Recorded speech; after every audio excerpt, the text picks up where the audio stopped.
প্রিয় বন্ধুরা, আশা করি আপনারা ভালো আছেন। অ্যাম্বিশন অফ হোমিওপ্যাথি ইউটিউব চ্যানেলে আপনাদের সবাইকে স্বাগত জানিয়ে ফেসবুকে দেওয়া কাঁধের যন্ত্রণার রোগীর সম্বন্ধে বিস্তারিত আলোচনা করা হচ্ছে। আজকের কেসে ডাক্তার ভবতোষ সরকার সঠিক উত্তর দিতে পেরেছেন, এই জন্য তেনাকে অভিনন্দন জ্ঞাপন করছি। আজকের ফেসবুকে দেওয়া কেসের ওষুধ ডাক্তার ভবতোষ সরকার বলেছেন কলসিন। কলসিন্থি হচ্ছে ওর সঠিক ঔষধ। কেন কলসিন্থ হলো তা বিস্তারিত আলোচনা করছি। আশা করি আপনাদের অনেক উপকারে আসবে। আমি কেসটিকে একবার পড়ছি, তারপর কিভাবে লক্ষণ বাছাই করেছি এবং সেই লক্ষণগুলো রেপার্টরি থেকে কিভাবে সংগ্রহ করলাম, বাছাই করলাম, সেগুলো আপনাদের সঙ্গে শেয়ার করছি। একজন 48 বছর বয়সী পুরুষ রোগী ডান কাঁধে ক্যাপসুলাইটিসের ভীষণ যন্ত্রণায় কষ্ট পাচ্ছিলেন। সে কাজ ছেড়ে দিয়েছিলেন, মুটের কাজ করতেন। তাকে অনেক ভারী বোঝা ওঠানোর কাজ করতে হতো। প্রায় 4 মাস থেকে ভুগছিলেন এবং বিভিন্ন স্থানে চিকিৎসা করিয়েছিলেন। যন্ত্রণার সময় হাত মাথার উপর তুলে ধরে রাখতেন, এইভাবে মাথার উপরে তুলে ধরে রাখতেন। তাতে কিছুটা ভালো অনুভব করতেন। যন্ত্রণার সময় হাত মাথায় তুলে ধরে রাখলে, নাড়াচাড়া করলে, এইভাবে নাড়াচাড়া করলে বা এরকমভাবে নাড়াচাড়ার মধ্যে রাখলে, শক্ত করে চাপ দিলে, জোরে চাপ দিলে, শক্ত করে চেপে জোরে শক্ত করে চাপ দিলে, গরম সেঁক দিলে এবং জোরে চাপ দিয়ে টিপলে আরাম হয়। স্থির হয়ে থাকলে রাতে বা দিনে শোয়া অবস্থায় যন্ত্রণা অতিরিক্ত বৃদ্ধি পায়। যন্ত্রণার সময় কথা না বলে মন খারাপের সাথে চুপ করে বসে থাকেন বা হেঁটে বেড়ান, চলে বেড়ান। সে কেবলই যন্ত্রণা সহ্য করতেন। তখন কথা বলতে ইচ্ছা করে না। কেউ কিছু জিজ্ঞাসা করলে উত্তর দিতে ইচ্ছা করে না। মনে মনে ভীষণ রাগ হয়। কথা বলতে বাধ্য হলে চিৎকার করে ক্রোধের সাথে উত্তর দেন।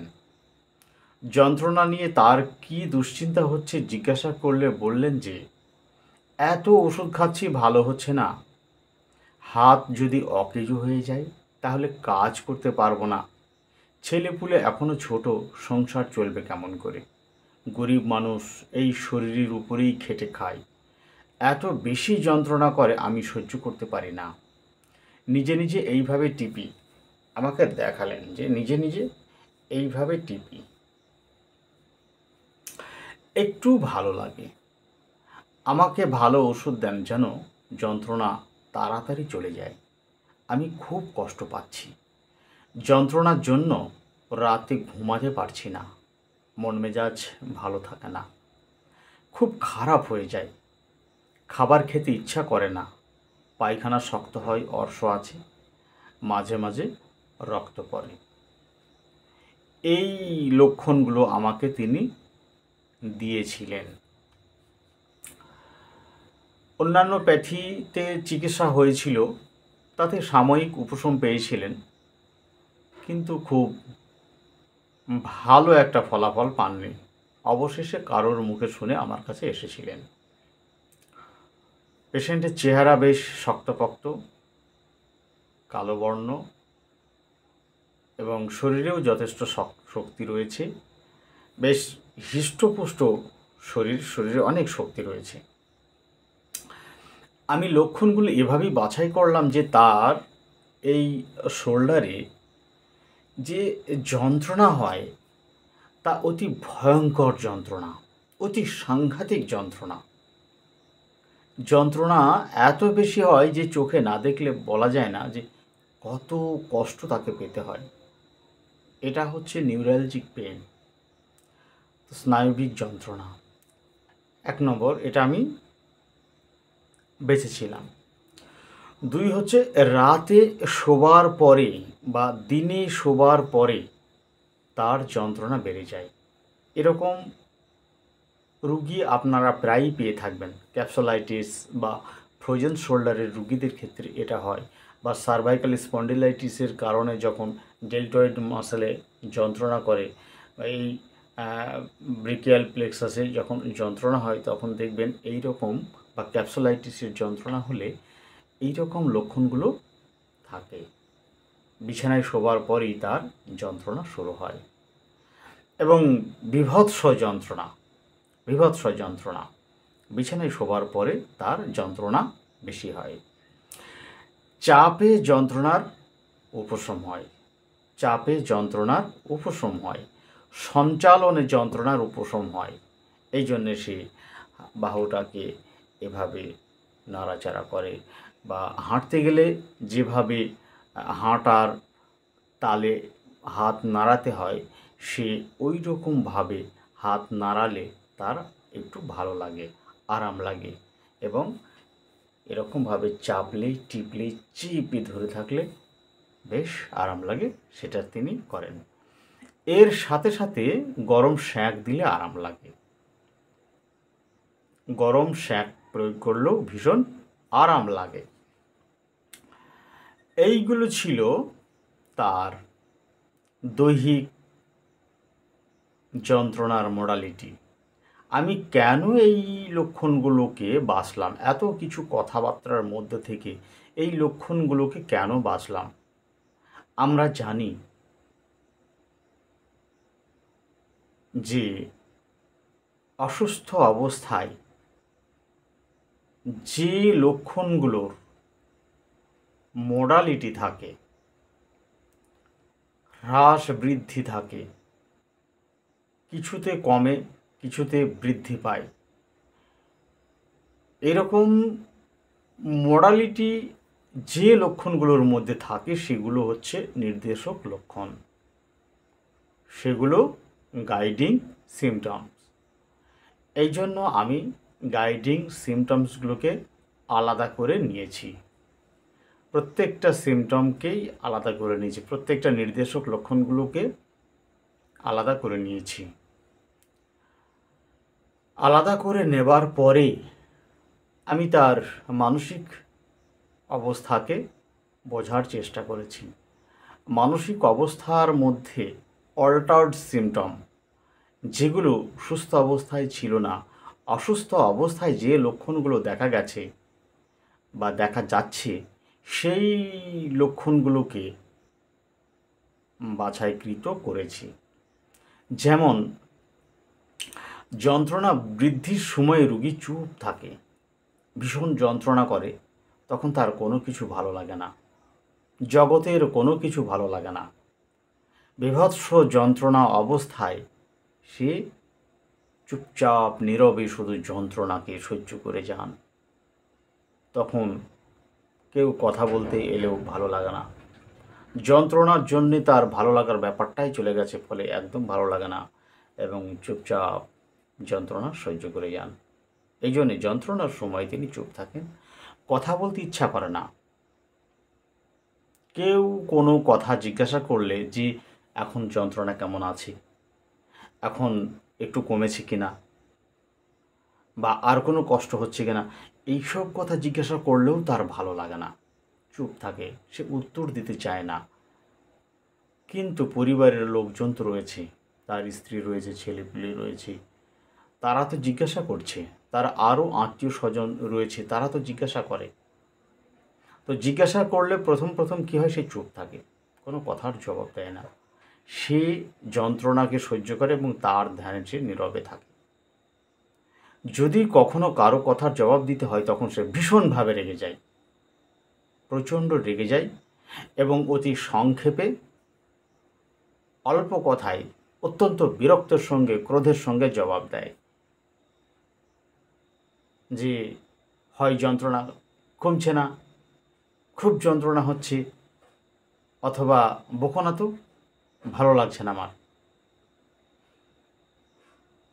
আমার যন্ত্রণা ভালো লাগছে না, বকো কেন তো, এরকম খুব উত্তেজিতর সঙ্গে এই কথাগুলো বলে। আর কি, যন্ত্রণার কারণে তার মনের মধ্যে ভীষণ রাগ হচ্ছে। রাগ হচ্ছে বলেই কেউ কিছু জিজ্ঞাসা করলে সে রাগ প্রকাশ করছে। যন্ত্রণার সময়ে যন্ত্রণার সাথে রাগ হচ্ছে বলেই কারো কথার জবাব দিতে গেলে তাকে রাগ প্রকাশ করতে হচ্ছে।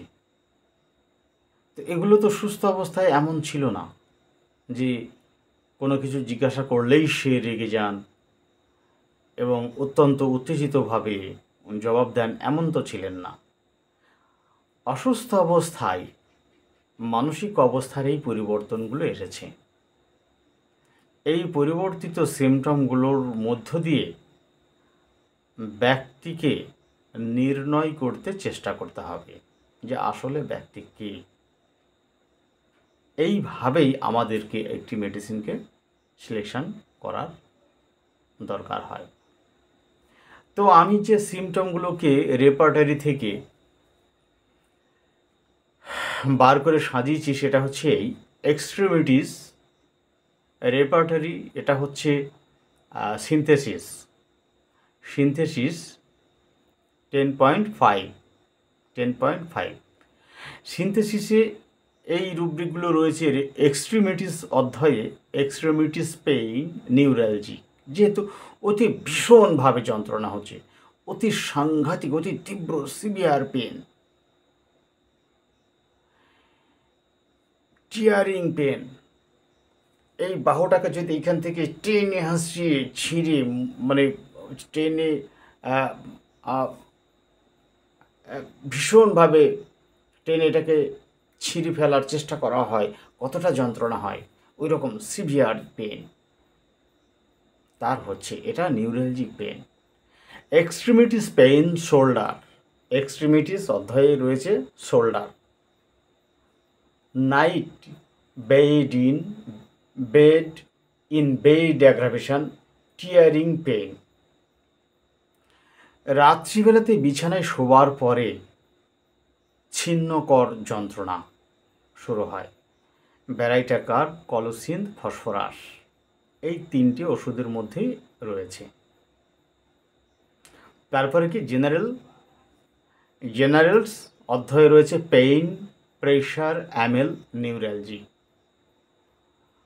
জেনারেলস পেইন, জেনারেল অধ্যায়ে রয়েছে পেইন, প্রেশার, চাপ দিলে আরাম হচ্ছে, জেনারেল পেইন, প্রেশার, নিউরালজিক। এই নিউরালজিক পেইন, চাপ দিলে আরাম হচ্ছে, এটা জেনারেল অধ্যায়ে রয়েছে। General pressure, hard, amel, general অধ্যায়ে রয়েছে। এইগুলো এক্সট্রিমিটিস পেনের অধ্যায়ে এই লক্ষণগুলো দেওয়া নেই, এই জন্য এগুলো জেনারেল থেকে নিতে হয়েছে। জেনারেল পেইন, প্রেশার, হার্ড, অ্যামেল, অনেক জোরে চাপ দিলে আরাম হয়। এক্সট্রিমিটিস না, তারপরে কি general pain, generals pain neuralgic, accompanied by tearing pain, severe, colocynth আর রুটা। কলোসিন্থ আর রুটা, তো কলোসিন্থ আর রুটার মধ্যে এখানে পার্থক্য কী? যারা মানসিক লক্ষণগুলো বোঝেন তারা খুব সহজেই পার্থক্য করতে পারবেন। ফিজিক্যাল সিমটমগুলোর মধ্য থেকে, ফিজিক্যাল সিমটমগুলোর সমন্বয়ে কয়েকটি মেডিসিন আমাদের সামনে উপস্থিত হলে যাদের মানসিক লক্ষণগুলো জানা রয়েছে তারা অতি সহজেই সামনে উপস্থিত ওষুধগুলোর মধ্যে থেকে কোন ওষুধটি এই রোগীর হতে পারে তা অতি সহজে নির্ণয় করতে পারবেন। Extremities pain joints motion amel. Extremities pain joints motion amel অর্থাৎ সঞ্চালনে আরাম। জয়েন্ট পেনে নড়াচড়ায় আরাম, সঞ্চালনে আরাম। Extremities pain warm application amel. Extremities pain warm application amel গরম সেঁক দিলে যন্ত্রণার উপশম। Extremities pain warm application amel. Extremities pain joints motion amel tearing pain. Tearing পেনে যখন মুভমেন্ট করে, সঞ্চালন করে, নড়াচড়া করে তখন আরাম পায় একটি ওষুধ কলোসিন। সঞ্চালনে উপশম। কলোসিনতে নিউরালজিক পেনে সঞ্চালনেই উপশম। ইভেন সাইটিকা পেনেও সঞ্চালনে উপশম, বিশ্রামে বৃদ্ধি, তাপে এবং চাপে উপশম এবং সঞ্চালনে হাঁটলে উপশম। তারপরে মাইন্ড সিমটম যেগুলো নিয়েছি এগুলো গেল ফিজিক্যাল সিমটম। এই ফিজিক্যাল সিমটমগুলো হচ্ছে নির্দেশক লক্ষণ। কেন এই লক্ষণগুলো নেওয়া হলো? যে এই লক্ষণগুলোর মধ্যে হ্রাস বৃদ্ধি রয়েছে। তো যে লক্ষণের মধ্যে হ্রাস বৃদ্ধি থাকে না সেইগুলো নির্দেশক লক্ষণ নয়, সেগুলো জেনারেল সিমটম। প্রচুর মেডিসিন থাকে তাতে, যেমন এক্সট্রিমিটিস পেইন। শুধু এক্সট্রিমিটিস পেইন বললে কত শত ওষুধ রয়েছে, কত শত ওষুধ। এইবার ওই পেনের মধ্য থেকে তাদের যে সেন্সেশান রয়েছে, পেনের পরে সেন্সেশান অর্থাৎ যন্ত্রণাটি কেমন, drawing pain, stretching pain, tearing pain, pulsating pain, bursting pain, throbbing pain, বিভিন্ন রকমের সেন্সেশন থাকে। এই সেন্সেশনের পরে আবার হচ্ছে আপনার মডালিটি। রাতে বেশি হচ্ছে না দিনে বেশি হচ্ছে, ঠান্ডায় বেশি না গরমে বেশি, বিশ্রামে বেশি না সঞ্চালনে বেশি, এরকমভাবে মডালিটি থাকে। আর জেনারেল সিমটমের পরেই থাকে সহকারী লক্ষণ, পেইন অ্যাকম্প্যানিড উইথ কনস্টিপেশন, এরকম এইভাবে সাজানো হয়েছে। তো মানসিক লক্ষণগুলো আমি নিলাম। Anger answer when oblige to. সে কথা বলতে চাচ্ছেন না, যন্ত্রণার কারণে ভিতরে ভিতরে অনেক রাগান্বিত অবস্থায় রয়েছেন। তো এটা হচ্ছে anger pain about. Anger pain about যন্ত্রণার সাথে ভীষণভাবে রেগে থাকছেন, ভীষণভাবে রেগে যাচ্ছেন, যার জন্য সে ট্যাসিটার্ন থাকছে। Answering pain about. তারপরে কি হচ্ছে? Answering aversion to. Answering aversion to answer অর্থাৎ কথা বলতে পছন্দ করছেন না, জবাব দিতে একদমই চাচ্ছেন না।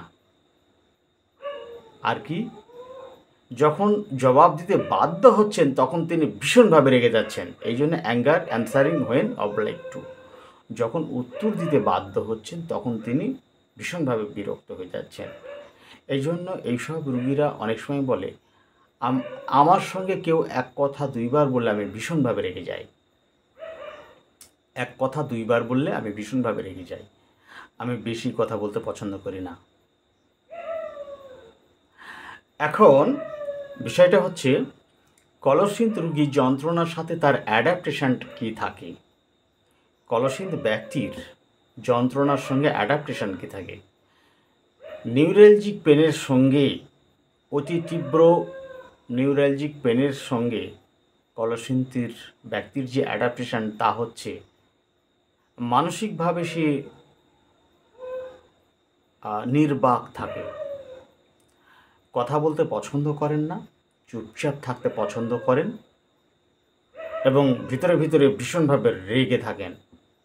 আর অসম্মান করে অন্যদের সঙ্গে জবাব দেন, অসম্মান করে, reverence for those around him, lack of, এগুলো থাকে।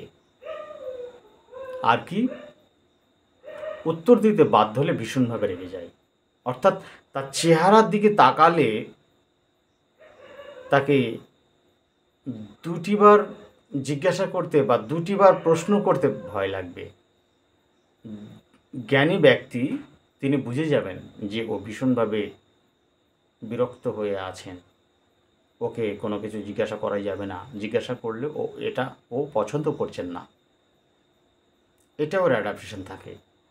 পেটের যন্ত্রণা ছাড়া, পেটের যন্ত্রণা, মেন্সের যন্ত্রণা, মাথার যন্ত্রণা, এগুলো ছাড়া অঙ্গ প্রত্যঙ্গে মানে হাত পা, হাতে পায়ে এরকম যে কোনো যন্ত্রণার সাথে কলসিন্থ ব্যক্তি সাধারণত হেঁটে বেড়ায়, নড়াচড়া করে বেড়ায়, সঞ্চালনে তার আরাম হয় এবং তাপে চাপে আরাম এগুলো থাকে।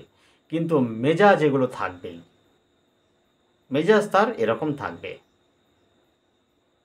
এই সিমটমগুলোর ভিত্তিতে আমি তাকে কলসিন্থ দিয়েছিলাম এবং এগুলো আমার বহু পরীক্ষিত, বারবার এগুলো প্রয়োগ করে অভিজ্ঞতা অর্জন হয়ে গেছে এবং এগুলো নিশ্চিত রেজাল্ট পাওয়া যায়।